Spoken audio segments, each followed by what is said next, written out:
Alors, bonjour à tous. Merci à tous d'être venus si nombreux ce soir. Je vois qu'on est 70 dans la salle et il y a encore des personnes qui arrivent. Je me présente, Laurine Calca, je suis vice-présidente du cercle Sciences Po HEC avec Maxime Prunier et Cédric Klimsik, mes camarades. Nous sommes réunis aujourd'hui pour la 4e escale de l'Alumni World Tour. Nous sommes donc déjà passés par Marseille, Montréal, Moscou. Demain, nous irons à Singapour. Mais pour aujourd'hui, comme vous le savez, nous sommes tous au Liban. Nous remercions énormément les sections HEC et Sciences Po Alumni du Liban qui nous ont aidés à organiser cette conférence et évidemment nous remercions nos intervenants et sans plus tarder je vais passer la parole à Madame Sybille Risk qui est présidente de la section Liban de Sciences Po. Sybille, il faut que vous mettiez votre micro. Attention. Pardon. Excusez-moi. Bonsoir à tous et je suis ravie d'être avec vous ce soir. Je voulais juste vous dire en 2 mots que l'association existe depuis plus de 10 ans au Liban. Elle avait été créée par Fadi Gahmeh et je lui ai succédé quand il a, comme beaucoup de Libanais, décidé d'aller vivre ailleurs qu'à Beyrouth. Nous avons eu une période assez active avec beaucoup de conférences, mais aussi des participations à des événements, des oraux aussi pour Sciences Po. Mais ça fait un certain temps déjà que l'association est en sommeil, donc je voulais juste profiter de cette tribune en fait pour rappeler les nombreux anciens Libanais de Sciences Po à se manifester. S'ils ont envie de reprendre le flambeau, on organisera cela. Voilà, je vous laisse la parole et à tout à l'heure. Merci beaucoup, Sybille. Je vois que Bernard est là. Je ne sais pas si vous voulez dire quelques mots, Bernard. Écoutez, bonsoir à toutes et à tous. Tout simplement, vous saluer très chaleureusement. Je profite et j'abuse de ma position de délégué général de Sciences Po Alumni pour saluer très chaleureusement les intervenants et les amis présents ce soir à Beyrouth, en France ou ailleurs, et qui nous permettent en tout cas de nous retrouver par écran interposé. Des salutations et des remerciements très chaleureux à Sybille, évidemment. Salutations à Joseph, à Joe Barhout qui intervient ce soir. Salut. Et puis, remerciements très chaleureux, évidemment, à Maxime, à Laurine, pour l'organisation de ce tour du monde alumni qui n'est pas encore arrivé à son terme, mais qui est d'ores et déjà un succès. Salutations enfin à chacune et à chacun des alumni de Sciences Po et d'HEC. Évidemment, je tiens à saluer nos amis d'HEC, Laura qui intervient ce soir également, et souligner que ce partenariat entre Sciences Po Alumni et HEC Alumni, il n'est pas nouveau, il s'inscrit dans la durée. On en est très satisfait et je lui souhaite évidemment, au nom de nos 2 présidents d'association, une très longue vie. Voilà, excellente conférence à toutes et à tous et merci de vous mobiliser aussi massivement, comme toujours, pour le Liban. Merci beaucoup Bernard, merci pour ces quelques mots. Sans plus tarder, on va laisser la parole à Laura, qui est aujourd'hui représentante de HEC Alumni au Liban, bien qu'elle soit encore étudiante à HEC et d'ailleurs présidente de l'association libanaise HECEDRE. Donc Laura, je te laisse la parole. Bonjour à tous, je m'appelle Laura, je suis présidente d'HECEDRE, l'association étudiante libanaise présente sur le campus d'HEC Paris. HECEDRE a pour but donc de promouvoir la culture et les valeurs libanaises dans les milieux académiques. L'association a l'habitude de régulièrement organiser des conférences autour de thèmes culturels et économiques, variés au cocktail de réseautage où sont conviées des personnalités libanaises influentes et éminentes dans le monde du commerce. Et chaque année, HECEDRE organise également un voyage culturel au Liban pour des étudiants de toute nationalité. Le dernier de ces voyages avait accueilli un groupe d'environ 80 étudiants venant des 4 coins du monde. Parmi nos participants d'aujourd'hui, j'ai le plaisir de vous présenter Nicolas Boukhate d'HEC Alumni Lebanon Chapter, qui regroupe près de 600 anciens de la faculté. Sensible à la cause libanaise, HEC Lebanon Chapter a lancé un fonds de solidarité pour soutenir les étudiants libanais en difficulté financière afin d'assurer qu'ils puissent continuer leur cursus au sein de la faculté d'HEC Paris. J'ai aussi le plaisir de vous présenter nos 3 intervenants qui vont chacun à leur tour nous donner leur point de vue, qu'il soit géopolitique, économique ou politique, sur les tensions en Méditerranée orientale. Nous avons d'abord avec nous M. Joseph Bahout, directeur à l'Institut Issam Fares pour les politiques publiques et les affaires internationales. M. Bahout est également professeur associé de pratique en études politiques à l'Université américaine de Beyrouth, précédemment professeur d'études sur le Moyen-Orient à Sciences Po Paris et chercheur à Carnegie Endowment à Washington, D.C. Ses recherches portent sur les développements politiques au Liban et en Syrie, les retombées régionales à la crise syrienne et les politiques identitaires dans la région. Il a aussi été consultant permanent au ministère des Affaires étrangères et chargé de mission à l'Académie diplomatique internationale. Monsieur Bahout va nous exposer les aspects géopolitiques des tensions en Méditerranée orientale. Nous avons également avec nous M. Nadim Houdi, qui discutera des aspects politiques du sujet. Directeur du Centre de recherche Initiative arabe de réforme, M. Houdi a dirigé le bureau de Human Rights Watch à Beyrouth avant de devenir directeur du programme Terrorisme et contre-terrorisme de Human Rights Watch. Et finalement, nous sommes heureux d'accueillir Mme Alia Mboyed, économiste expérimentée, une praticienne de la politique et une stratège ayant plus de 25 ans d'expérience au sein du gouvernement, des institutions financières internationales, des marchés financiers et des groupes de réflexion. Elle a assumé des responsabilités de recherche, de politique et de gestion dans la conception et la mise en œuvre de réformes du secteur économique et financier couvrant le Moyen-Orient et l'Afrique du Nord et d'autres marchés émergents. Madame Mboyed va nous présenter les aspects économiques de cette conférence.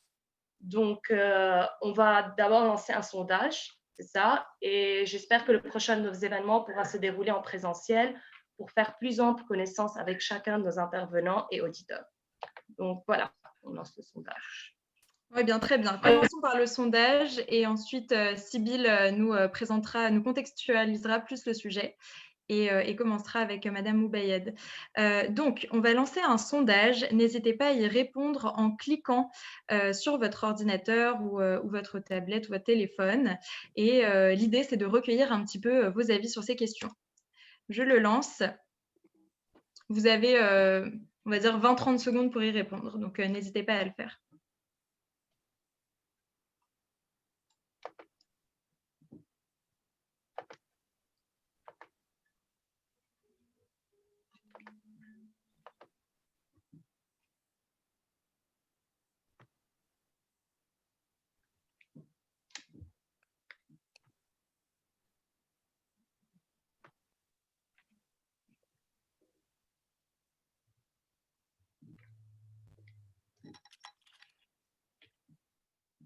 On en est à peu près à 50% de répondants.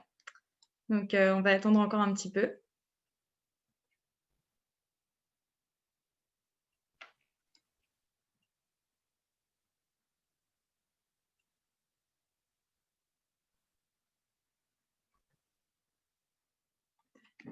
Allez, encore 10 secondes et puis on va afficher vos réponses et vos avis.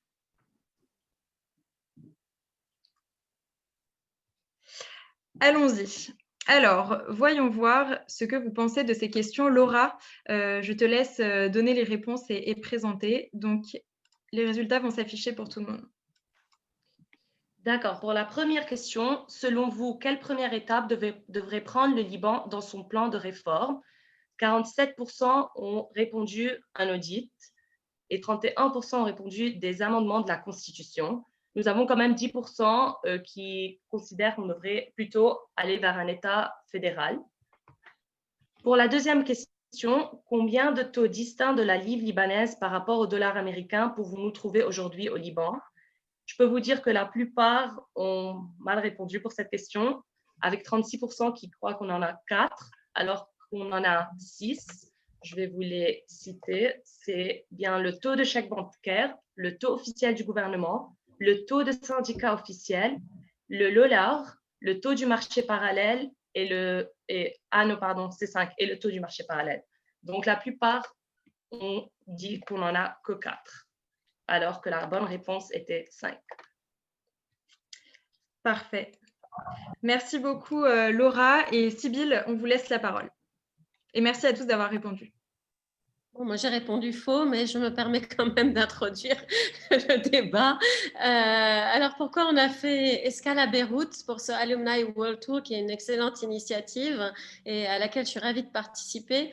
D'abord parce que, évidemment, Beyrouth se trouve à l'extrême est de la Méditerranée et vient de vivre une catastrophe d'ampleur internationale, une des plus importantes catastrophes de l'histoire, parce que c'est une catastrophe non naturelle qui a dévasté un bon tiers de la capitale libanaise et qui est la troisième plus grosse catastrophe de l'humanité. Alors, qu'est-ce qu'elle a révélé, cette explosion? Elle a révélé la crise existentielle que traverse le Liban, qui est devenu un État failli. Maintenant, c'est un vocabulaire qui est devenu courant. Et elle a mis en lumière les luttes d'influence géopolitique qui, encore une fois, parce que ce n'est pas nouveau dans l'histoire du Liban, c'est même, ça fait partie de toute son histoire. Elle empêche, ces influences géopolitiques empêchent la société libanaise de vivre dans la stabilité à laquelle elle aspire, comme toutes les sociétés du monde. Alors, il y a bien sûr les appétits pour la reconstruction du port de Beyrouth, mais il y a bien d'autres enjeux qui vont être évoqués ce soir. Il y a bien entendu la question cruciale des gisements en hydrocarbures qui sont apparus dans le bassin levantin de la Méditerranée. Mais il y a toujours le conflit israélien. Le Liban est encore en guerre avec Israël. Il y a des négociations en cours pour dessiner les frontières. Il y a le grand jeu, il y a la Syrie, le conflit qui n'est pas terminé en Syrie voisine. Il y a le grand jeu régional de la Turquie, le bras de fer avec l'Iran qui est de nouveau d'actualité après les élections américaines, etc., etc. Alors, toutes ces problématiques se cumulent au Liban et pour former un cocktail explosif. Et pour ajouter encore un élément très particulier à ce cocktail explosif, il y a le régime libanais lui-même, qui est une oligarchie aux composantes communautaires, confessionnelles, politiques, miliciennes, financières, etc., et qui est en totale déliquescence, sans que pour autant on ne voit réellement émerger une alternative pour l'instant. Donc tout cela donne une crise particulièrement grave pour un pays qui est petit comme le nôtre, mais qui intéresse, je ne vais pas dire le monde, mais au moins la Méditerranée et en particulier notamment la France, qui est le pays que vous connaissez tous à travers Sciences Po et le président Macron vient d'annoncer une troisième visite prévue au Liban en moins de 3-4 mois pour voir s'il peut encore jouer un rôle au Liban. Alors, où va le Liban? C'est le thème de la soirée.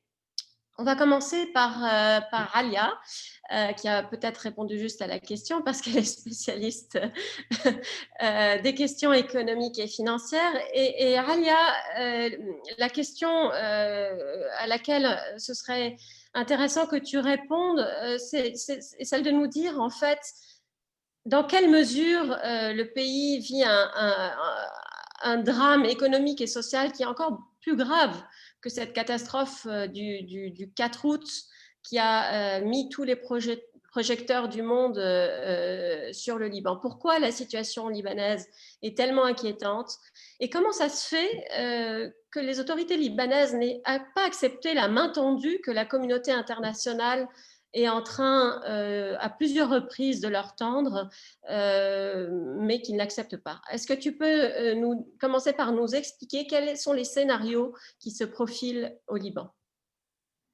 Alors, bonsoir et merci encore pour Alumni Sciences Po HEC de m'inviter. Je ne suis pas une alumni, je suis un alumni de l'ENA, mais j'ai côtoyé beaucoup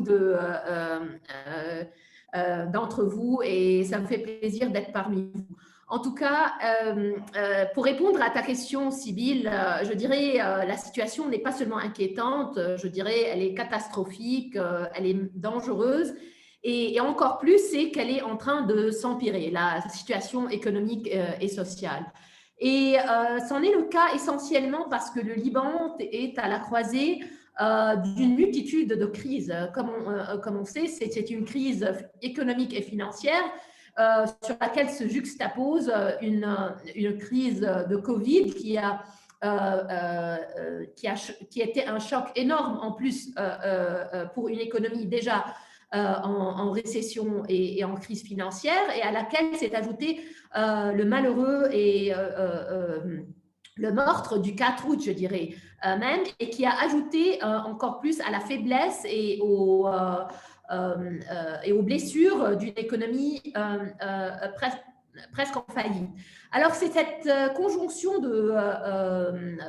je dirais, de crises qui ont rendu l'économie dans une situation très inquiétante. De point de vue croissance, on est dans une situation de contraction du PIB entre 20 et 25%, ça dépend des estimations. Donc, juste pour donner à notre audience une idée de cette situation, c'est une économie dont le PIB est passé dans un an d'à peu près 50 milliards de dollars à presque 18 à 20 milliards. Donc, en termes de réduction du PIB par habitant, c'est énorme. À cela, la crise financière qui était le résultat aussi à la fois d'un sudden stop of capital, d'un arrêt soudain des capitaux, donc d'une crise de balance des paiements, d'une crise de dette et d'une crise bancaire. Elle a abouti à une dévaluation, pas nécessairement officielle, mais comme vous avez vu avec la multiplication des taux de change, une érosion du pouvoir d'achat des Libanais à travers à la fois d'une dévaluation de 80% du pouvoir d'achat des Libanais et d'une dévaluation aussi importante, et qui a généré, qui nous a entraînés dans une spirale hyperinflationniste. Et aujourd'hui, le Liban se trouve avec un taux d'inflation qui excède les 135%. C'était le dernier taux au mois de novembre.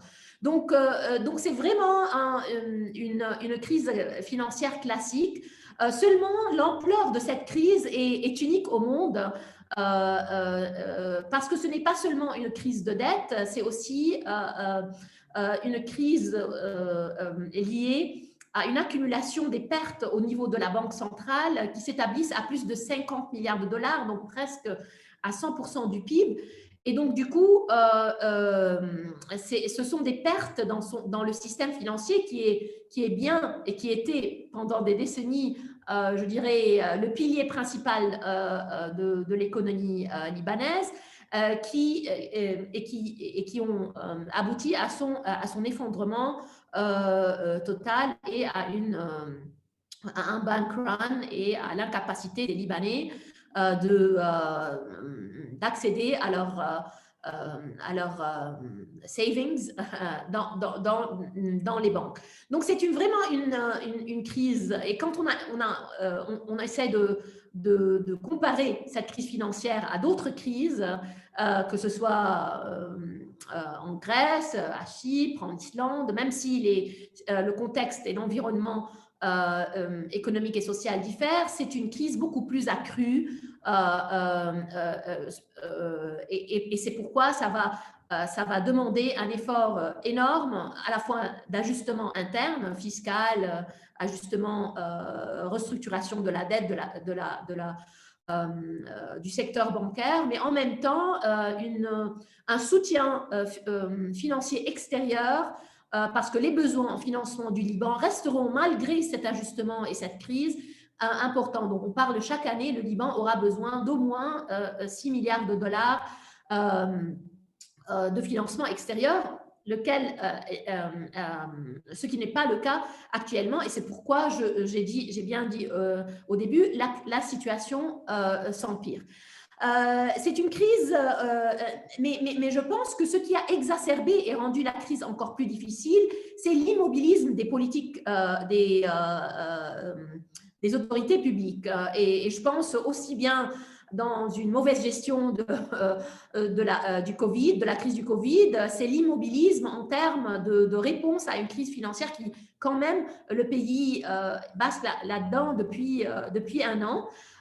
Mais ce n'est pas par hasard cet immobilisme, c'est bien ce qu'a dit la Banque mondiale hier, mais ce que nous, économistes, et toi, Sybille, et Joe, et Nadim, nous disons depuis plusieurs années que c'est une situation liée à un mode de gouvernance, de mauvaise gouvernance très accru d'un système de captation de l'État par des élites à la fois politiques, financières, oligarchiques, de crony capitalism, de crony bad governance, de cronism, qui a immobilisé pendant des années, mais l'avancée dans la direction des réformes nécessaires, puisque cette crise, ça fait des années qu'elle est en ébullition, mais aussi surtout post-crise depuis octobre dernier, malgré les manifestations, il y a cet immobilisme. Et c'est ce qui explique, pour répondre à ta deuxième question très rapidement, pourquoi les politiques ont choisi délibérément de ne pas répondre positivement aux appels et à une volonté qui est là de la communauté internationale d'aider et de soutenir le Liban, notamment à travers idéalement une sortie par le haut de cette crise, à travers un engagement avec la communauté internationale et bien sûr un engagement avec le Fonds monétaire qui est je dirais, un partenaire nécessaire vu l'ampleur et la gravité de cette crise. Mais bien sûr, avec cette volonté d'engagement de la communauté, on s'entoure des enjeux géopolitiques et géoéconomiques liés à une intervention étrangère. Bien sûr, Joe va parler de ça encore plus difficilement, mais c'est vraiment une crise d'économie politique. C'est la mainmise de cette oligarchie, je dirais pas seulement politico-financière, mais aussi milicienne, qui a pris l'État libanais en otage. Les Libanais et la société aujourd'hui, avec la montée du chômage jusqu'à 49% en chômage, 55% sont au-dessus du seuil de pauvreté. Donc, malgré cette détérioration sociale, il y a une logique pour ces politiques de ne pas aller en avant aux réformes, et je pense que ça leur permet, en laissant, comme dit en anglais, la situation de se résoudre en elle-même, un laisser-faire, mais du côté négatif, ça pourrait leur permettre de reconsolider leur pouvoir, leur base et leur pouvoir au niveau de leur base électorale. Est-ce que tu pourrais dessiner le scénario qui nous attend en cas de persistance de cette dépression délibérée, selon le titre de la Banque mondiale, cette persistance du laisser-faire? Quel est le scénario qui nous attend? Oui, donc ce scénario qui n'est pas par hasard, mais délibéré des politiques pour reconsolider, c'est le scénario qui est actuellement en cours, qui est un scénario d'appauvrissement des Libanais, avec, je dirais, c'est le scénario d'État assisté. Donc, au lieu d'avoir une sortie par le haut avec un engagement avec le Fonds monétaire, qui est l'autre scénario désirable, avec un leadership libanais indépendant et compétent, parce que on retombe dans le scénario de subsistance de l'économie, d'un exode des ressources humaines libanaises qui vont réduire éventuellement le potentiel de croissance du Liban, et donc on est dans un scénario de décennies perdues probablement, qui risque de changer aussi la donne à la fois démographique et les équilibres économiques et sociaux qui sont déjà fragiles au Liban. Donc, on est dans ce scénario maintenant, comme on a vu hier, malgré je dirais, la générosité, bon, pas maximale, mais de la communauté internationale de faire un hand holding, mais c'est certes quelques centaines de millions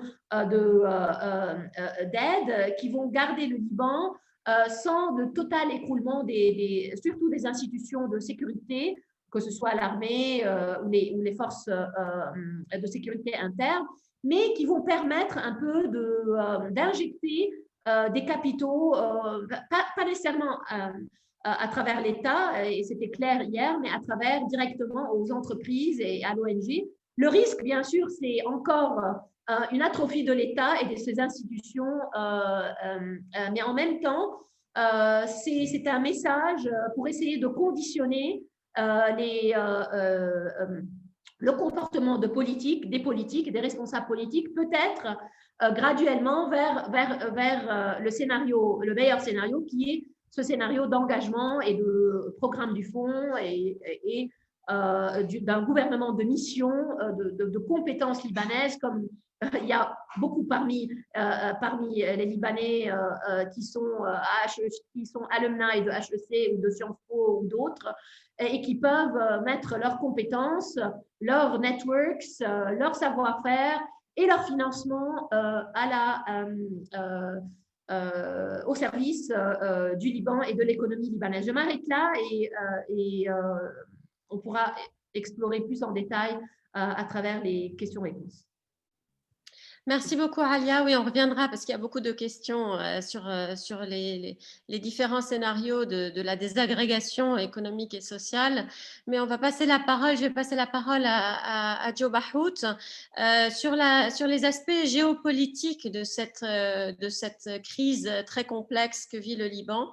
Alors, il y a deux aspects. Il y a d'un côté une solidarité internationale relativement exceptionnelle par rapport à la taille du pays, et de l'autre, beaucoup de conflits ou de bras de fer ou de tensions régionales et internationales qui trouvent écho au Liban et qui, grâce à un système politique ou à cause d'un système politique complètement perméable à ces influences étrangères, contribuent à complexifier la situation.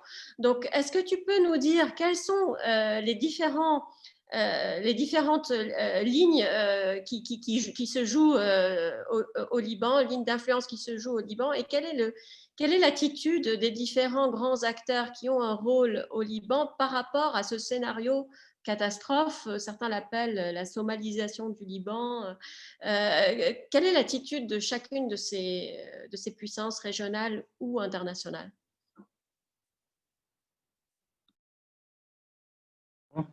Bien, d'accord. Merci Sybille, est-ce que vous m'entendez?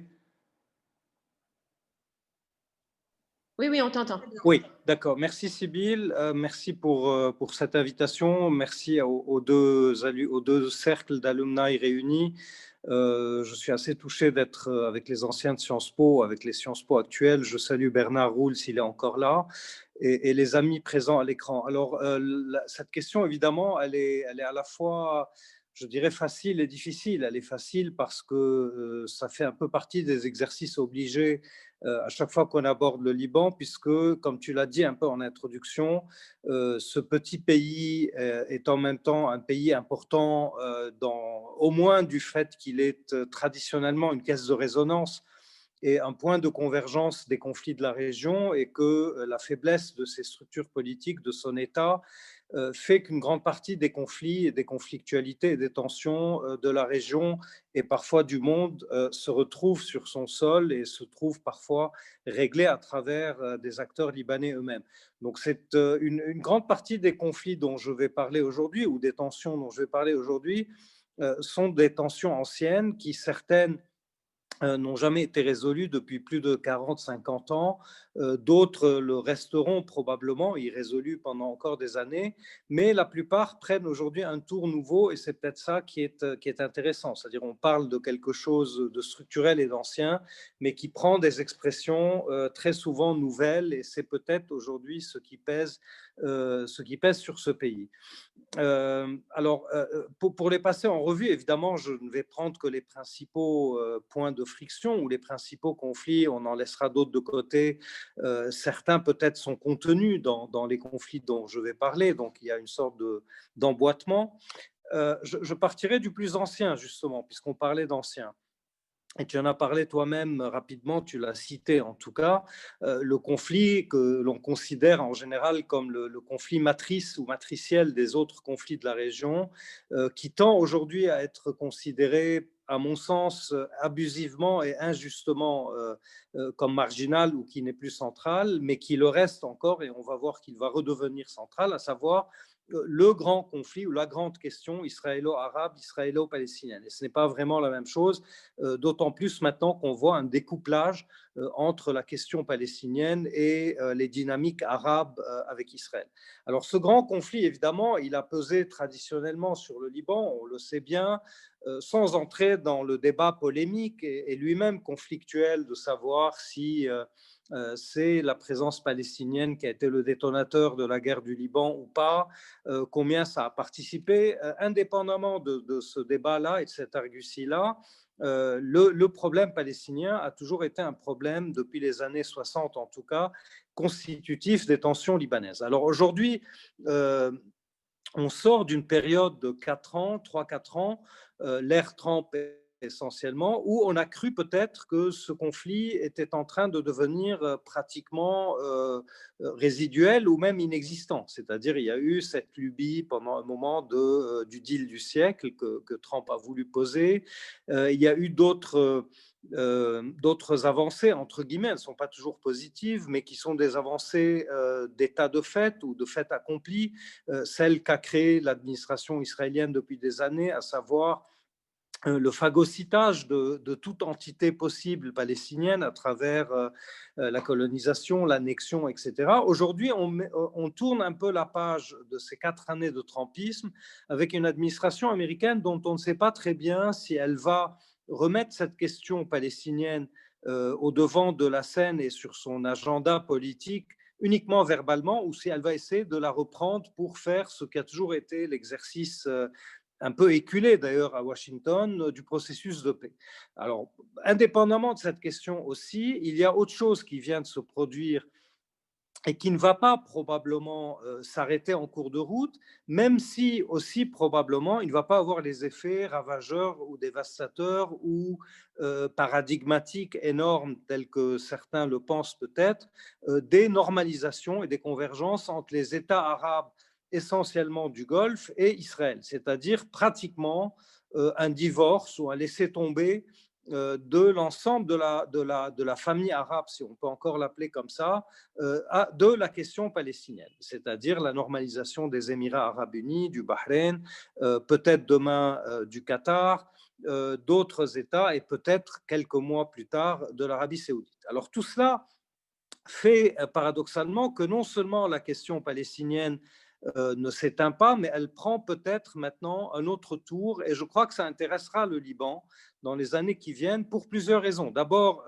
parce que c'est un pays frontalier. Deuxièmement parce que si la question palestinienne se transforme en une question de lutte pour la création d'un État palestinien à une question de lutte pour les droits palestiniens à l'intérieur d'un État binational ou d'un État bisociétal en Israël, ça voudra dire aussi autre chose pour un Liban qui est, lui, un modèle de construction sociopolitique particulier, qui peut avoir des résonances avec ce modèle à venir en Israël. Et ça a aussi le pendant très concret de la question des réfugiés palestiniens au Liban, de leur devenir, de la façon dont ils seront intégrés, absorbés ou pas greffés dans le corps libanais ou pas, avec les tensions qu'on connaît historiquement. Une chose à laquelle on pense moins par rapport à cette convergence récente, à cette dynamique récente entre le Golfe et Israël, c'est la question des expatriés libanais dans le Golfe. On n'y pense pas assez, mais je crois que ça va devenir une question intéressante dans la mesure où, d'abord, par le fait même que les États du Golfe voyaient l'économie rentière, disons, s'étioler les derniers temps, il y avait moins de capacité d'absorption de la main-d'œuvre libanaise ou des talents libanais dans le Golfe, ce qui contribue à résoudre une grande partie de la crise économique ou des crises économiques au Liban, de résorber le chômage, d'envoyer de l'argent des expatriés vers les familles libanaises. Aujourd'hui, on a une raréfaction de cette demande, une diminution de cette demande pour des raisons intrinsèques au Golfe, mais les convergences golfo-israéliennes risquent d'accentuer cette raréfaction puisque les États du Golfe seront encore plus tentés de choisir leurs expatriés, de choisir les cerveaux qui viennent, et les Libanais, dans la mesure où ils restent encore en marge de cette paix régionale, si on peut l'appeler comme ça, seront peut-être mis au banc et ne bénéficieront pas des dynamiques et des dividendes de cette convergence et cette normalisation. Hier, je lisais par exemple dans la presse israélienne que les pays du Golfe ont commencé à distribuer auprès de leurs nationaux et essentiellement de leurs entreprises un code de conduite à adopter à partir du moment maintenant où les normalisations ont commencé avec Israël, sur, par exemple, le fait qu'il faut éviter les questions qui fâchent dans les entreprises, dans les salons, dans les hôtels. Et l'une de ces questions qui fâchent, c'est le Hezbollah, c'est les Palestiniens, la question palestinienne, les questions religieuses, l'antisémitisme, etc. Et donc, tout cela va créer une sorte encore de, à mon avis, de goulot d'étranglement à la capacité d'absorption dans ces pays-là de la main-d'œuvre libanaise ou des talents libanais ou même des capitaux libanais. Un ami qui revient de Dubaï il y a quelques jours me dit qu'aujourd'hui, il y a une nette priorité qui est donnée à du capital dans les mois ou les années à venir, à du capital israélien parce qu'il faut que cette normalisation porte ses fruits pour qu'elle soit convaincante aux deux parties. Donc, je n'en dis pas plus maintenant. Donc ça, c'est la première grosse tension, qui est une tension ancienne, mais qui va aujourd'hui prendre des expressions nouvelles. La deuxième grande tension, qui est moins ancienne, mais qui est déjà quand même assez ancienne et qui prend des expressions nouvelles aujourd'hui, c'est tout ce qui découle de la question iranienne. Donc le deuxième grand conflit de la région, que certains, essentiellement dans la rhétorique israélienne ou même arabe normalisatrice, tend aujourd'hui à considérer comme la nouvelle matrice des conflits de la région, en disant ce n'est plus la question israélienne qui est conflictuelle, mais c'est la question iranienne, indépendamment de notre avis sur ce shift-là ou sur ce passage-là. La question iranienne, aujourd'hui, je rappelle, elle rentre quand même dans sa quatrième décennie, en tout cas, avec l'ensemble des tensions qu'elle a créées. Alors, évidemment, pour le Liban, la traduction de cette tension ou de ce conflit, c'est l'éléphant dans la chambre, comme on dit en anglais, à savoir le Hezbollah. Le Hezbollah, avec ses trois faces au moins, sa face parti politique représentant en tout cas en grande partie d'une communauté importante et qui gagne de l'importance dans le pays, sa façade ou sa face milicienne, c'est-à-dire le succédané de la résistance qui a été tout à fait bien fondée pendant un moment, mais qui aujourd'hui perd pour certains de sa raison d'être, et la troisième façade qui est celle qui en tout cas est considérée par les pays occidentaux comme la façade terroriste, avec évidemment la matrice de naissance du Hezbollah dans les années 85, un passé qui ne passe pas, les prises d'otages, les plastiquages d'ambassades, etc., etc. Alors, énorme question, évidemment, on ne va pas la résoudre ici, on ne va peut-être même pas en parler beaucoup ici, mais elle dépend largement de la façon dont la conflictualité avec l'Iran va se résorber ou se résoudre dans les années qui viennent. Alors là aussi, on tourne maintenant 4 années d'ère trumpienne, durant laquelle il y a eu plusieurs choses et qui sont certaines réversibles et probablement que Biden va les ramener en arrière, et d'autres sont plus ou moins irréversibles, et en tout cas cyniquement la nouvelle administration américaine va vouloir s'en servir pour accroître son levier de négociation avec l'Iran dans les années à venir. Il y a la question d'abord d'avoir mis à zéro et d'avoir déchiré, j'emploie le terme de Trump, le JCPOA, c'est-à-dire l'accord nucléaire, avec aujourd'hui une volonté américaine d'y revenir. Alors ça pose déjà la question de la temporalité, à quel horizon on y revient, la question des conditions, comment on y revient, avec quel terme d'échange renouvelé, enfin quelle renégociation du JCPOA. Et le troisième point, c'est ce qui restera, le legs des 4 années Obama, des 4 années Trump, qui n'est pas réversible, à savoir les sanctions, la pression maximale, l'appauvrissement de l'Iran.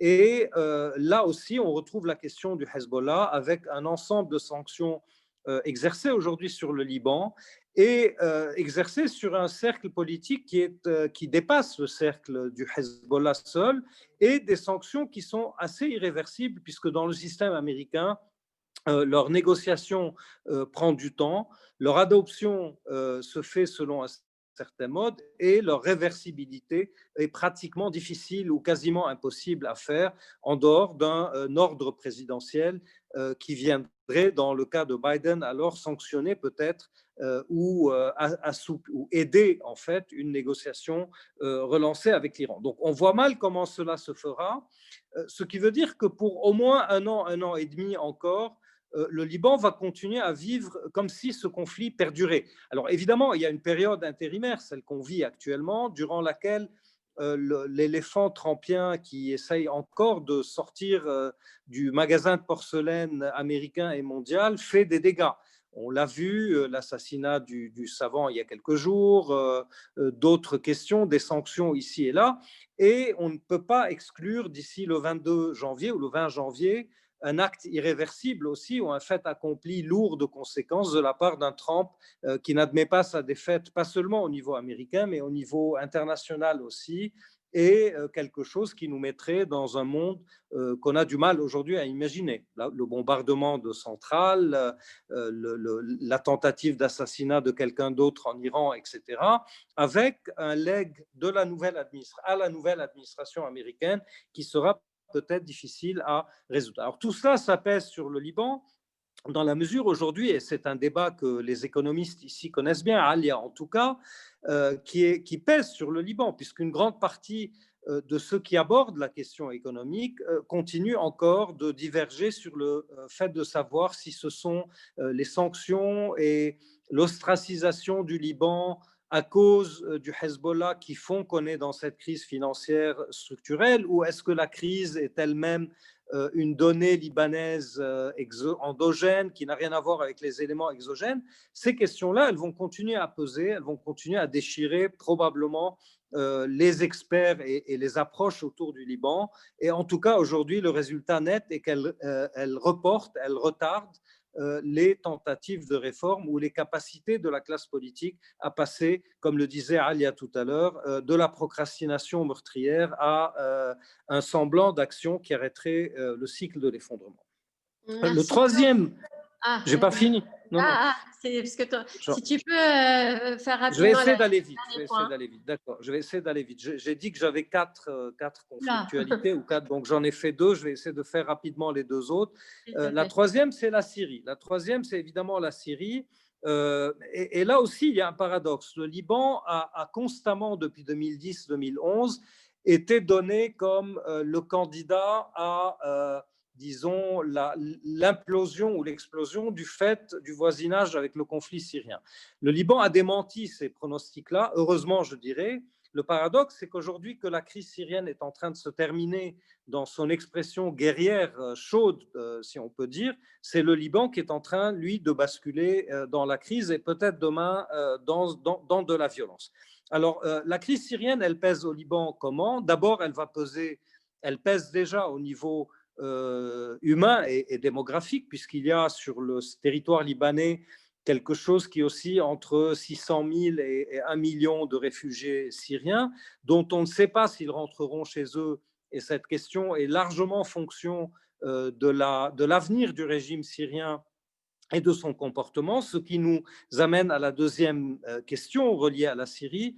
2021, c'est-à-dire dans quelques semaines, ça va être une année cruciale, une année butoir pour la crise syrienne, puisque c'est l'élection ou la réélection du président syrien, avec la question de savoir si la dictature Assad va être reconduite avec la bénédiction impuissante d'une certaine façon de la communauté internationale ou pas. Qu'est-ce que cela voudra dire pour le Liban ?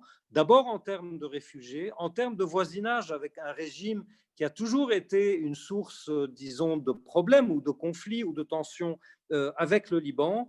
Et qu'est-ce que tout cela va vouloir dire aussi en termes d'économie politique libanaise, puisque l'économie libanaise est très largement aussi structurée à partir du voisinage avec la Syrie, par définition, si on regarde la carte. Et donc, ça pose aussi le problème du devenir des dynamiques économiques libanaises, sans parler du devenir des dynamiques politiques libanaises, puisque l'équation aujourd'hui qui prévaut, alors il faut voir si elle se réalise dans les faits, est qu'une partition ou une fédéralisation syrienne voudrait de facto dire aussi une dynamique de dispersion ou de démantèlement, disons, du territoire libanais d'une façon ou d'une autre. Et donc là aussi, on est devant un nouveau paragraphe de crise ancienne qui menace.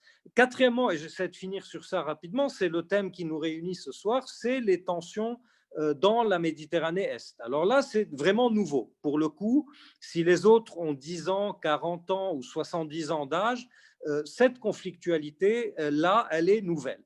Elle est nouvelle du fait de deux choses. D'abord, de la découverte des gisements de gaz à l'est de la Méditerranée, avec potentiellement beaucoup de richesses, mais potentiellement aussi beaucoup de conflits. Des conflits de délimitation de frontières, donc de délimitation de gisements, donc de distribution de la richesse, non seulement entre le Liban et Israël, qui sont en train aujourd'hui de très difficilement négocier le partage de leurs frontières, mais entre la Turquie, la Grèce, Chypre, l'Égypte, Israël et d'autres. Donc il y a la question gazière ou énergétique. Il y a aussi une question qui est en train d'émerger comme une nouvelle conflictualité pour les décennies à venir en Méditerranée, qui est la question de la circulation maritime, qui dépasse la question gazière, avec des acteurs qui parfois sont étonnants parce qu'ils sont tout à fait nouveaux, comme la Russie, qui essaye de sanctuariser ses ports et ses bases sur la côte syrienne, à Tartus, à Latakia, à Banias, etc., qui essaye de gagner de nouvelles implantations portuaires en Égypte, en Libye, peut-être demain en Algérie ou ailleurs, et avec la Chine, par exemple, qui devient, à partir du déversoir africain de Djibouti, du canal de Suez, un acteur maritime aussi et sécuritaire dans la région. Donc la Méditerranée, et là on rentre dans l'espace européen, devient un espace potentiellement de conflictualité, quelque chose qui était prévu ou perçu dans les années 2000-2010 comme un espace de prospérité avec les questions Euromed, etc., est aujourd'hui une question de conflictualité, ce qui pousse peut-être, mais je ne vais pas rentrer dans la spéculation à ce niveau, ce qui pousse par exemple peut-être la France macronienne à devenir plus agressive dans l'espace est-méditerranéen, avec en point d'appui le Liban, par exemple, pour essayer justement de préserver sa part de puissance méditerranéenne et, dit-on, ce qui sonde parfois l'esprit ou le cerveau macronien, avec aussi parfois la volonté d'essayer de limiter l'expansion ou l'expansionnisme de la Grèce pour des questions parfois très largement relatives à la politique intérieure française. Donc là aussi, on a une nouvelle conflictualité qui, pour le Liban, est porteuse de dynamiques nouvelles et qu'il s'agit d'examiner. Et symboliquement, et je finirai sur ça, le fait qu'aujourd'hui, le dernier acte de la tragédie libanaise se soit déroulé sur le port de Beyrouth, au port de Beyrouth, c'est-à-dire vraiment à la porte de la Méditerranée, avec toute la symbolique que ce port incarne par rapport au trafic méditerranéen pour le Liban, l'Interland arabe, etc., et ce qui est en train de se jouer aujourd'hui, dès qu'on dépasse le port de Beyrouth. Il suffit de regarder le background picture de certains d'entre vous. Je vois des frégates militaires qui voguent derrière le port de Beyrouth. On aurait pu quand même choisir une photo un tout petit peu moins belliqueuse ou bellophile, je dirais, ou belligène. On voit très bien déjà que à l'ouest du Liban, alors qu'en général les dangers et les périls se profilait à l'est ou au sud. Aujourd'hui, c'est à l'ouest que se profile un nouvel ensemble de défis et disons, de dynamiques potentiellement conflictuelles pour le Liban. Je finirai en disant une chose. Sybille a parlé de la crise économique et de sa dynamique, de la courbe de l'effondrement économique. Nadim Houri va probablement bientôt, dans quelques secondes, parler de la dynamique des crises politiques. Je crois que le problème pour le Liban est qu'entre ces deux-là, il est aussi sur une dynamique de crise géopolitique qui le dépasse. Et le problème, c'est que la temporalité des crises géopolitiques dont je viens de parler, elle est beaucoup plus longue. Elle prend beaucoup plus de temps à maturer, à se développer et à se résoudre peut-être un jour que les deux crises économiques et politiques libanaises qui, elles, sont des crises devenues de plus en plus rapides et donc devenues de plus en plus existentielles et vitales pour la survie de ce petit État qui ne va pas probablement arrêter d'angoisser et d'intéresser, en tout cas si ce n'est le monde, mais en tout cas le monde méditerranéen qui l'entoure. Voilà, je vais m'arrêter ici. Merci. Merci beaucoup, Joe. Tu m'as piqué ma transition. En fait, je voulais justement parler de cette différence de temporalité entre les différentes crises, la crise économique et sociale qui est ultra rapide et qui a des effets dévastateurs à court terme, et les crises géopolitiques qui se déploient beaucoup plus lentement. On a beaucoup parlé de l'échéance de l'élection américaine, mais on voit bien qu'elle n'est pas prête de faire ses effets au Liban. Entre les deux, on a une classe politique qui a été contestée dans la rue très violemment il y a un an, mais qui s'accroche totalement au pouvoir, même si ce pouvoir n'est plus effectif. Alors Nadim Houri, qui est à Paris, mais qui vient régulièrement au Liban et qui était il y a peu de temps encore au Liban, quel regard tu portes sur ces mouvements contestataires? Quelles sont les dynamiques qui sont à l'œuvre au Liban? Dans quelle mesure il va pouvoir y avoir une autonomie de la scène politique libanaise, indépendamment des conflits régionaux et malgré la crise, ou plutôt à cause de la crise?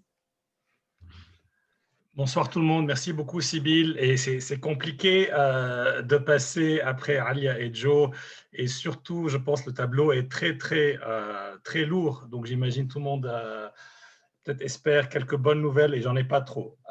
Mais pour revenir sur cette question du temps, parce qu'elle est effectivement très importante et ces différentes temporalités, je commencerai peut-être par Antonio Gramsci qui disait que le vieux monde se meurt, le nouveau tarde à apparaître, et quelque part le Liban est dans ce clair-obscur où surgissent les monstres. Je pense pour moi cette phrase capture assez bien la dynamique de politique intérieure au Liban. Le vieux monde politique est toujours là, mais son modèle, son existence même, son fonctionnement est atteint d'un cancer terminal, à mon avis.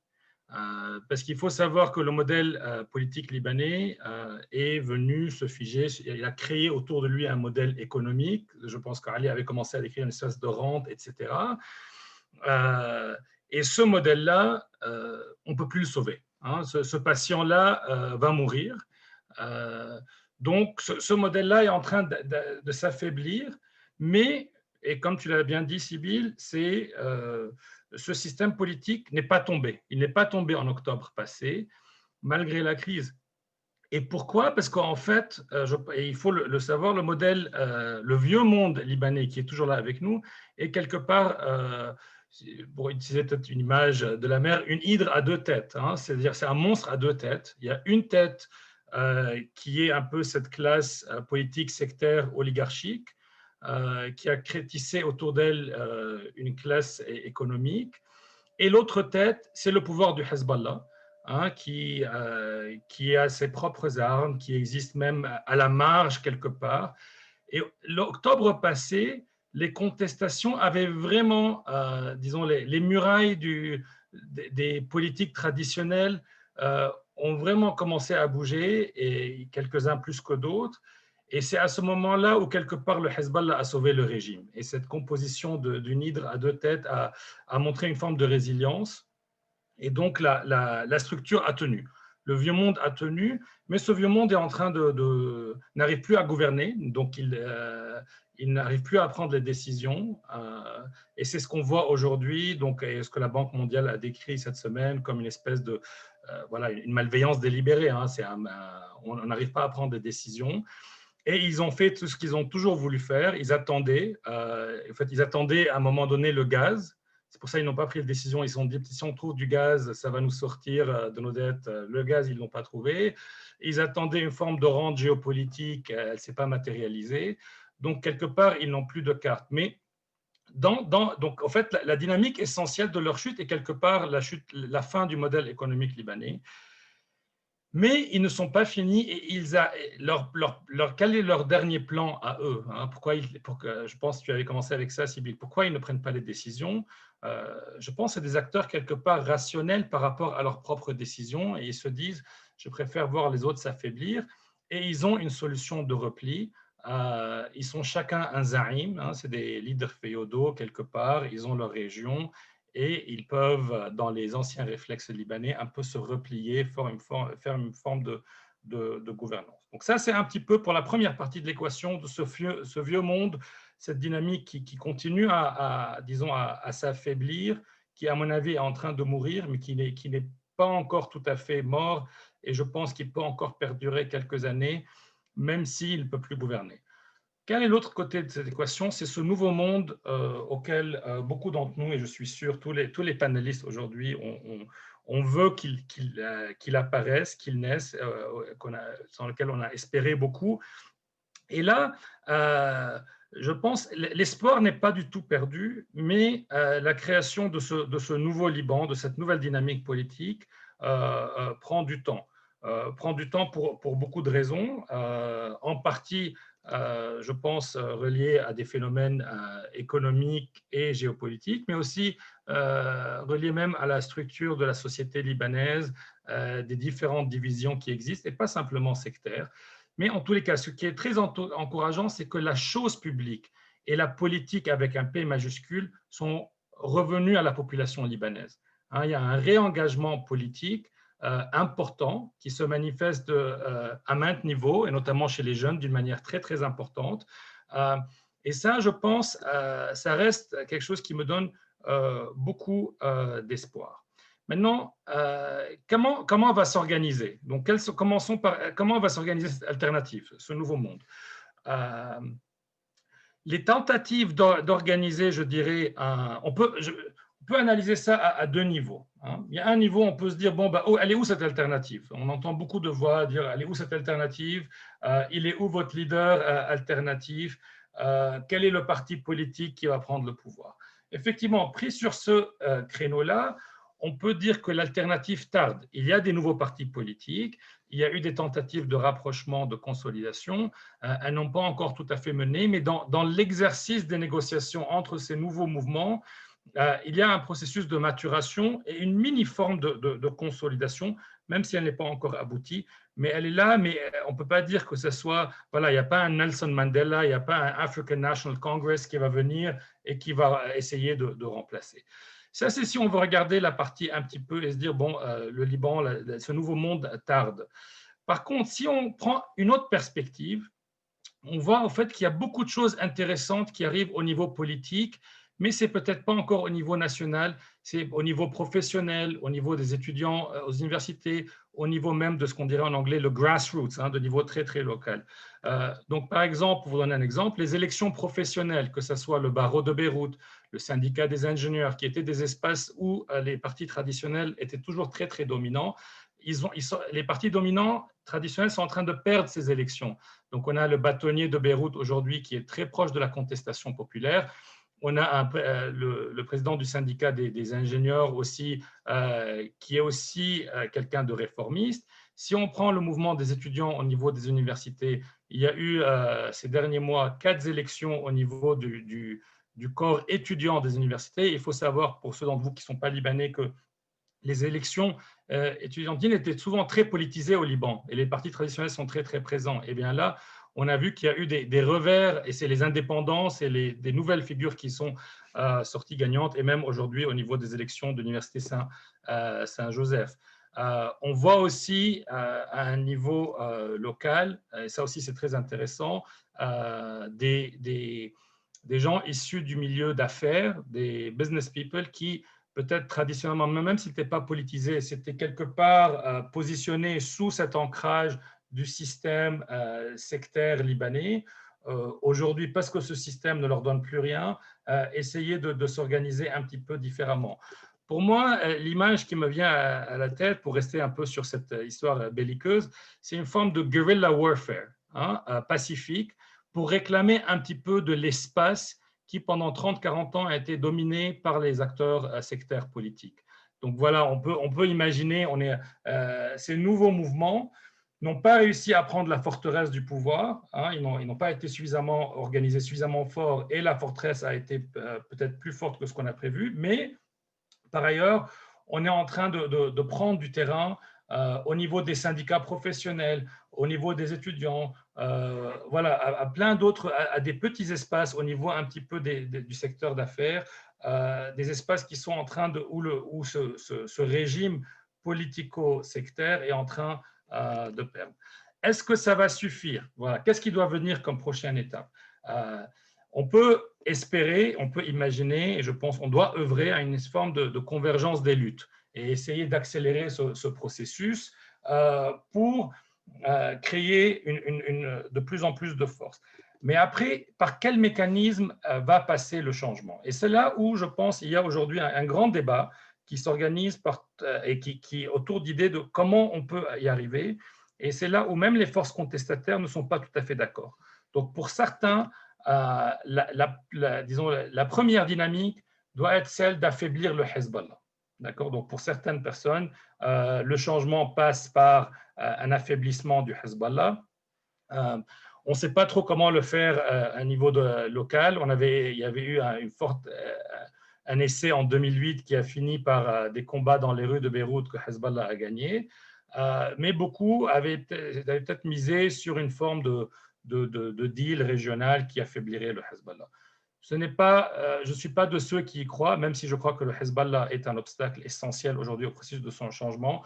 Je ne pense pas qu'on a la capacité d'affronter, voilà, que ça va être une condition précédente à tout changement.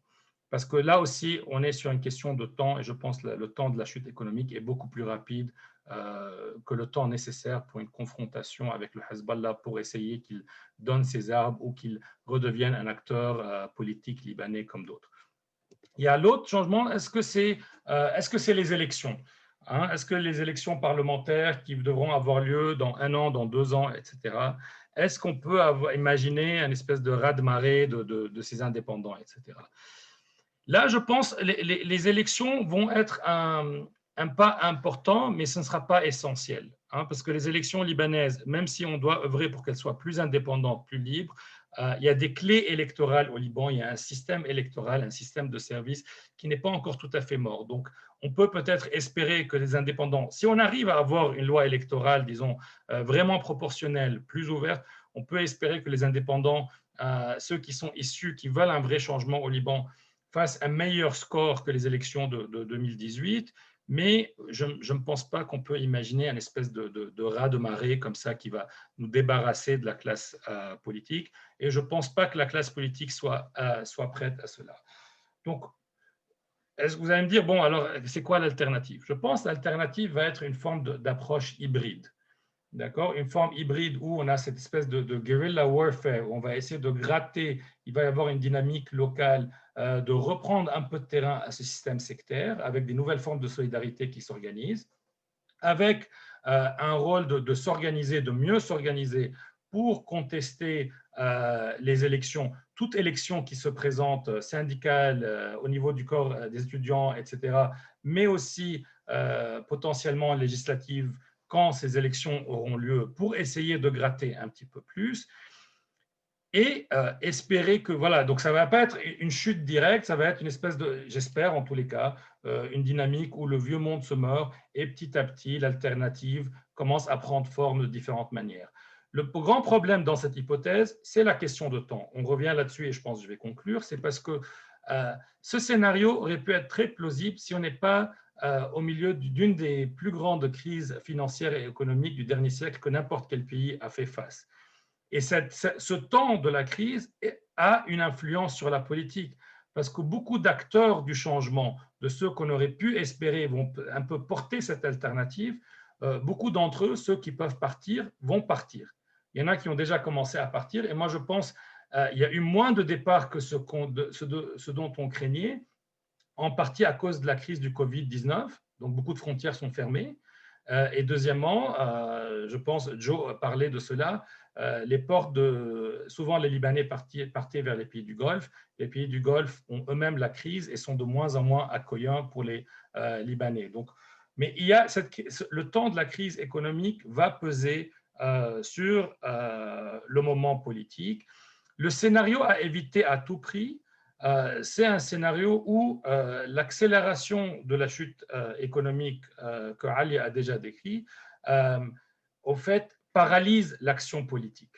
Parce que les gens ont faim, parce que ceux qui peuvent quitter vont aller, et parce que, je pense qu'il y avait une de ces questions, et ceux qui ont faim aillent vers leurs leaders traditionnels, qui sont effectivement affaiblis, sauf que peut-être avant, ils devaient quelque part acheter leur loyauté avec 300 ou 500 $, et aujourd'hui, peut-être avec 100 $, ça va suffire de racheter la loyauté. Et on trouve cette forme de cette dynamique, par exemple, dans la ville du Nord, Tripoli, où des gens autour de Havivi essayent de reprendre un peu un leadership sunnite, je dirais au rabais, hein, parce que c'est plus facile. Mais je pense en tous les cas qu'il y aura, pour moi, juste je vais conclure donc avec, pour moi, 4 mots-clés. Il faut localement une dynamique de convergence des luttes, il faut travailler là-dessus. Je n'ai pas suffisamment parlé du rôle de la diaspora libanaise qui a toujours aidé et qui continuera à aider, doit aussi s'organiser d'une manière différente pour que ne pas simplement aider des familles ou localement, mais vraiment essayer d'aider à créer ce nouveau modèle économique libanais et créer des nouveaux, disons, liens de solidarité qui ne dépendent pas du système sectaire. Troisièmement, espérer des petites percées, hein, espérer des petites percées pour préparer le futur. Et finalement, mettre fin à l'impunité. Hein. C'est pour moi, mettre fin à l'impunité est le point de recommencer à monter la pente, une impunité qui existe au Liban depuis 30 ans à tous les niveaux, que ce soit au crime, je dirais, crime politique, mais même au crime économique. Merci beaucoup.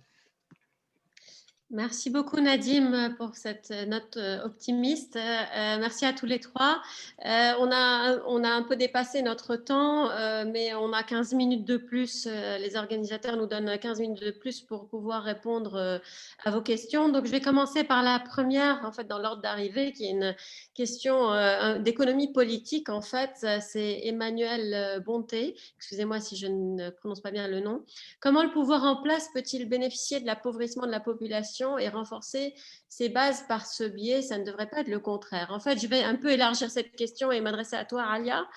Quelles sont les dynamiques socio-économiques et quelles sont leurs répercussions en termes d'économie politique qui sont à l'œuvre dans les prochains mois?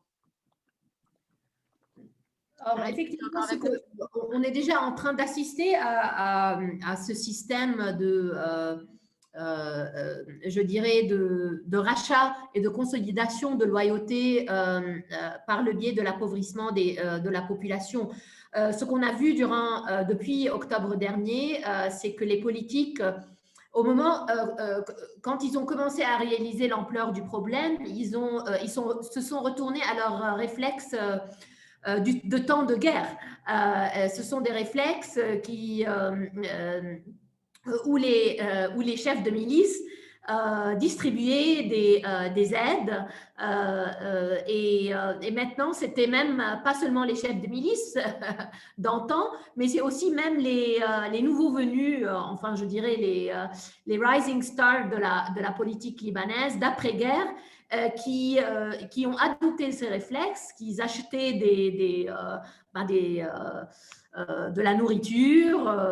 Il y a même, maintenant qu'on approche l'hiver, ils sont en train de distribuer du fuel pour se chauffer l'hiver, etc. Donc, c'est vraiment, c'est par le biais de tout de ce qu'on appelle les informal networks. Donc, c'est surtout qu'on est maintenant en train de fonctionner avec une économie de plus en plus, une économie de cash et même des économies de barter, d'échange. C'est un échange de biens et de services pour acheter la loyauté, consolider l'allégeance aux politiques à un moment où les gens se voient de plus en plus démunis. On le voit et je pense que malgré les changements et les dynamiques importantes dont Nadim a parlé, mais je pense que le challenge.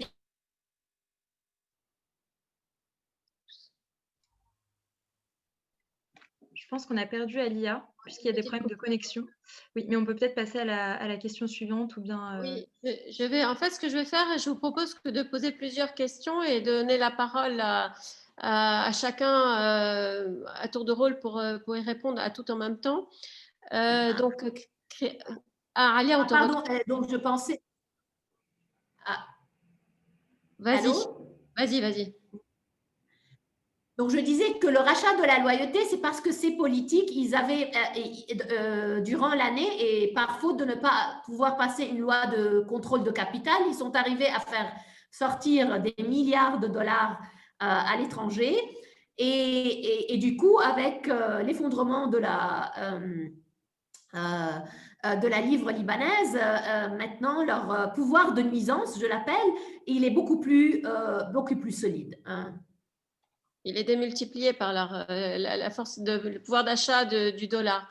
Une deuxième question de Christian Durand.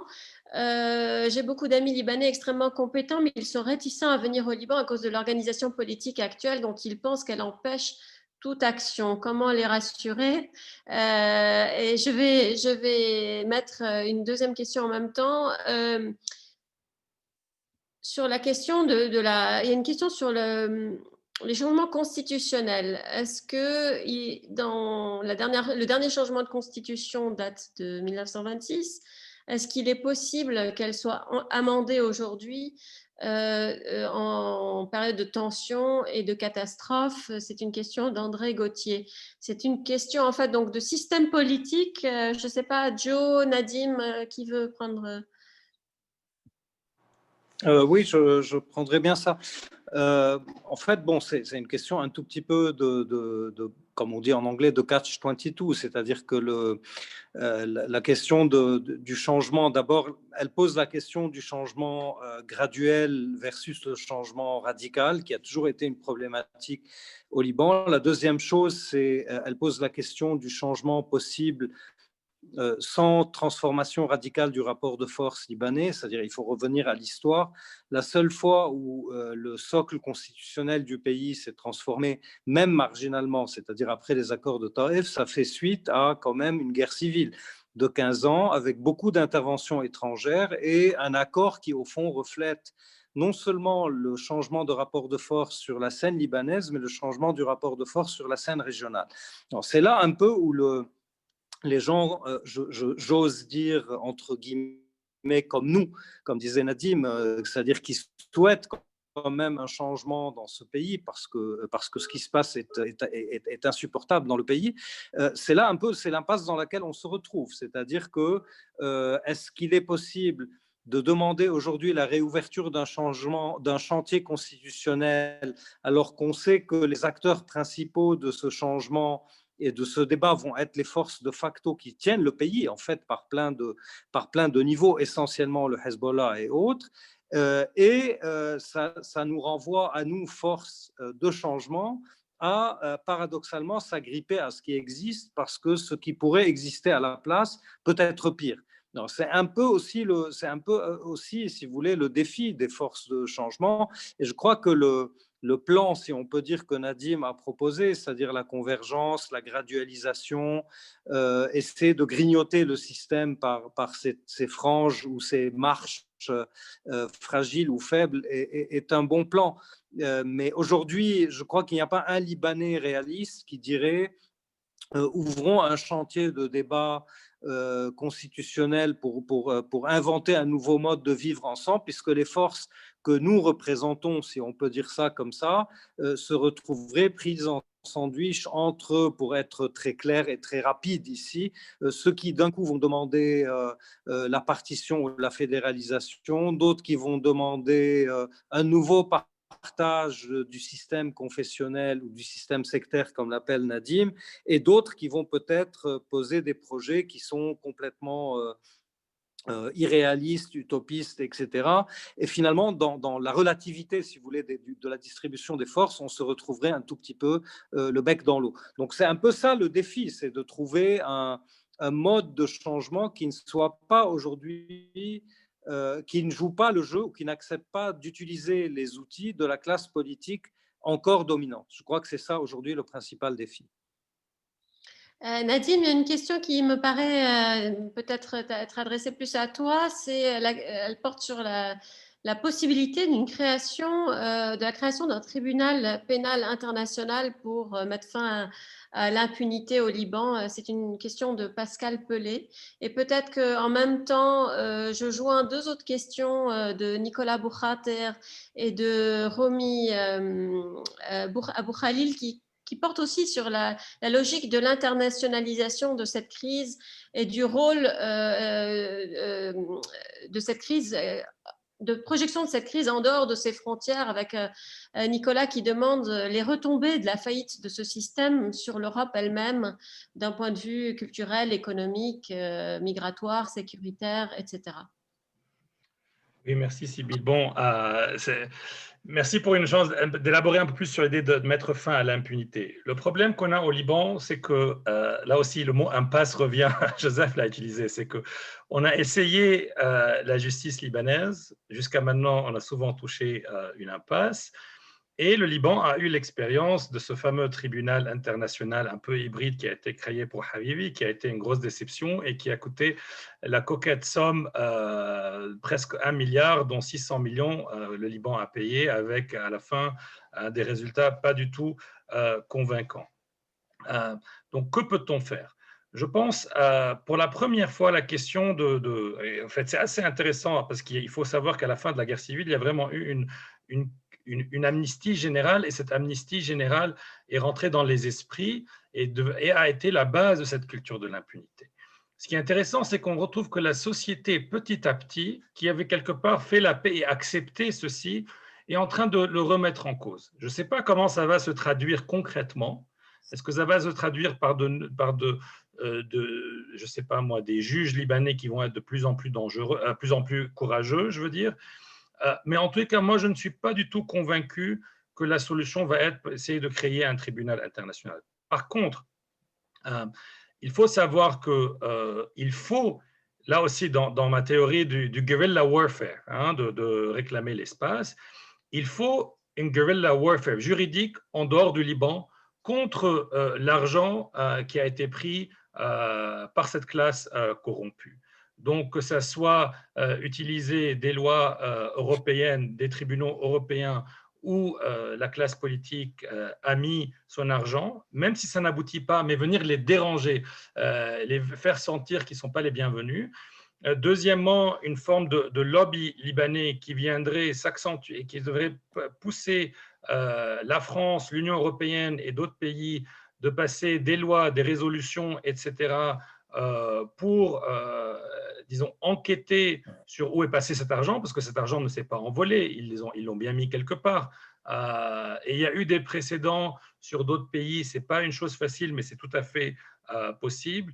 Donc là aussi, une forme d'hybridité juridique, avec des efforts un peu au Liban, des efforts en Europe et ailleurs, pour venir les agacer à cette classe politique. Maintenant, et je pense aussi, ce qui est intéressant, mettre fin à l'impunité, c'est aussi un changement de culture. Et ça, on commence à le voir au Liban. Un des grands problèmes, c'est que les seigneurs de guerre, ces criminels de guerre, on en a fait quoi au Liban ? On en a fait des zaïms, on en a fait, entre guillemets, on les regardait, ils venaient avec leur convoi de 18 voitures, personne ne leur crachait à la figure. tout le monde les traitait avec le respect alors que c'était des criminels de guerre. Aujourd'hui, ils n'arrivent plus vraiment à sortir de leur maison. Ça me rappelle un peu ce qu'ils ont fait en Argentine quand ils allaient taper sous la maison des politiciens. Donc, ce n'est pas une forme de mettre fin à l'impunité, mais je pense culturellement, il faut rester optimiste et capter un petit peu ces moments. Je veux juste répondre brièvement aussi à la question de l'impact de la crise au Liban internationalement. Il y a effectivement un scénario où des Libanais et peut-être des Syriens et des Palestiniens déjà réfugiés au Liban qui vont se mettre à prendre des bateaux pour aller à Chypre. On avait vu un début de cela il y a quelques mois, avant que la Sûreté générale et les forces de l'ordre libanaises mettent fin à ceci. Est-ce que la nuisance du collapse libanais va avoir un énorme impact? Je ne pense pas. Oui, on peut avoir des milliers de personnes qui arrivent à Chypre, etc. Mais pour moi, aujourd'hui, en tout cas, je ne sais pas ce que Jean-Zeph en pense, mais je pense que l'enjeu géopolitique et ailleurs, et quelque part, le pouvoir de nuisance libanais n'est pas suffisant. Heureusement qu'il y a encore la France qui essaye de faire quelque chose. Et peut-être repenser, à cause de cette dynamique géopolitique que Joseph décrivait, que quelque part, le Liban, en tant que real estate, réintéresse les autres pays qui vont essayer de le stabiliser. Mais je pense cet argument que le Libanais, la classe politique libanaise a vraiment en a profité pendant des années, utiliser la crise des réfugiés syriens pour aller chercher des fonds, pour quelque part faire payer tout le monde. Je pense aujourd'hui, je trouve que ça ne va pas intéresser grand monde. Et je suis étonné, heureux de cela, que le Liban continue à intéresser, par exemple, autant la France que d'autres. J'ai bien peur qu'on finisse comme l'agenda numéro 20 pour l'administration américaine, même peut-être plus bas que cela, quand ils vont prendre le pouvoir. Et peut-être que ce sera vraiment le temps qu'on trouve les moyens nous-mêmes de gérer la partie des crises qu'on peut contrôler, parce qu'effectivement, on ne peut pas dissocier la crise domestique de la géopolitique et de l'économie. Il y a une partie qu'on peut contrôler domestiquement. Merci Nadim. Il reste deux questions. Une peut-être pour Alia qui concerne le secteur bancaire. Le secteur bancaire a longtemps été un fleuron ou considéré comme tel pour l'économie libanaise. Aujourd'hui, il est plus qu'en lambeaux. Qu'est-ce qui pourra le faire revivre, ce système bancaire? Et une autre question on terminera avec Joe peut-être, sur la laïcité. La première était de Christian Durand et la deuxième de Siham Djebbi sur la laïcité, en fait, la fin du confessionnalisme. Est-ce que le communautarisme est la source de tous les maux et est-ce que c'est l'opportunité aujourd'hui d'en finir avec ce système ou pas, ou ce n'est qu'un discours élitiste comme certains le disent? D'abord, Alia, s'il te plaît. Oui, merci Sybille. Tout à fait, c'est une question très importante parce que effectivement, tout Libanais pense qu'une économie où le secteur bancaire n'a pas de rôle, les Libanais difficilement arrivent à imaginer une économie sans un secteur financier comme ils l'ont reconnu pendant les 30 dernières années. Or, il est très important que vous sachiez que ce secteur bancaire était oversized. Il est surdimensionné, 400% du PIB en termes d'actifs, des dépôts sur PIB à plus de 350%. Donc, vraiment, c'est un secteur qui a, pour longtemps, malgré son importance, il a, je dirais, undermined et a occulté le potentiel certainement d'autres économies, vu son modèle de financement qui était essentiellement le Ponzi scheme qui a mené à cette crise. Or, pour regarder un peu dans le futur, il faut nécessairement penser à un secteur financier qui est beaucoup plus petit, donc à la taille d'une économie, mais un secteur financier aussi qui n'est pas là pour financer des déficits externes et fiscaux très larges, comme il a fait pendant des années pour venir à une faillite totale. Donc, il s'agit de repenser le secteur financier pour assumer son rôle principal, celui de financer une économie productive, des entrepreneurs, des secteurs qui créent de la valeur ajoutée, et de ne pas aller tasser les dépôts des déposants pour gagner des rendements exorbitants d'une manière je dirais, à renforcer la rente dans le système.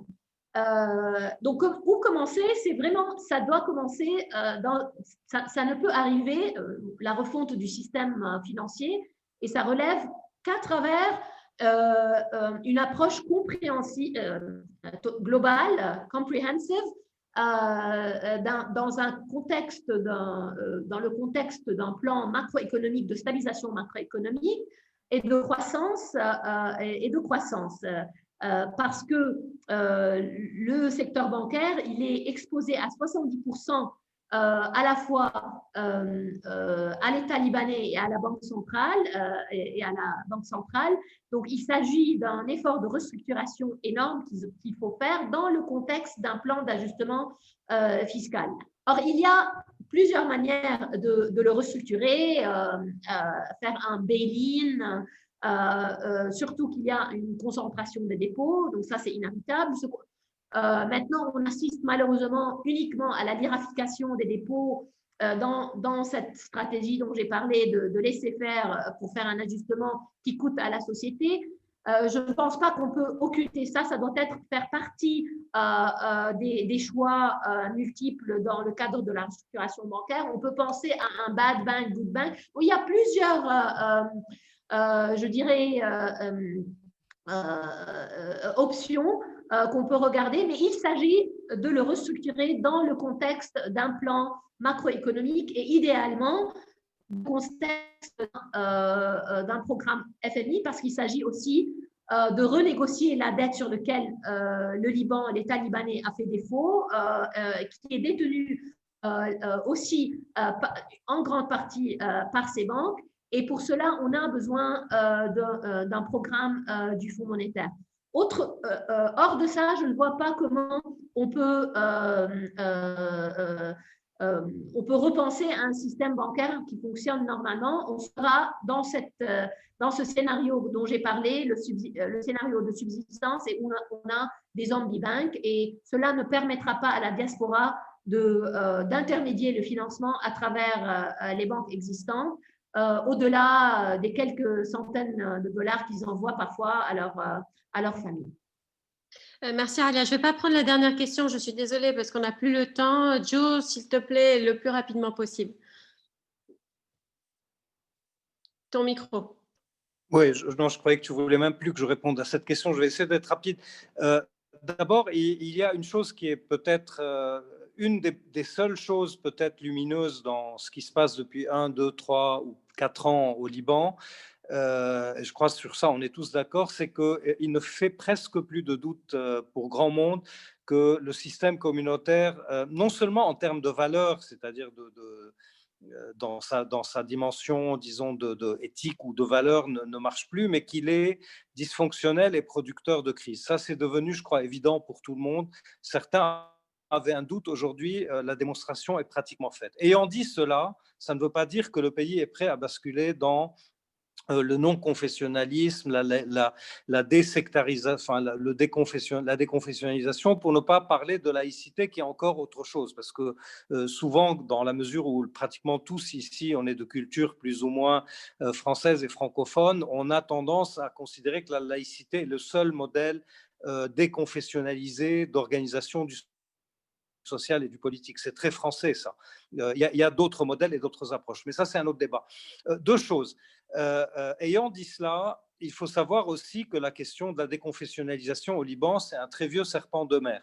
Et le problème au Liban, c'est qu'à chaque fois qu'on est dans une impasse quelconque, on ressort les mêmes serpents de mer. C'est vrai depuis les années 50 jusqu'à aujourd'hui. Or, la déconfessionnalisation, ça a toujours été quelque chose dont on parle beaucoup au Liban, mais dont, en fait, c'est une sorte de faux ami. C'est-à-dire que personne ne sait vraiment comment faire pour passer à l'acte.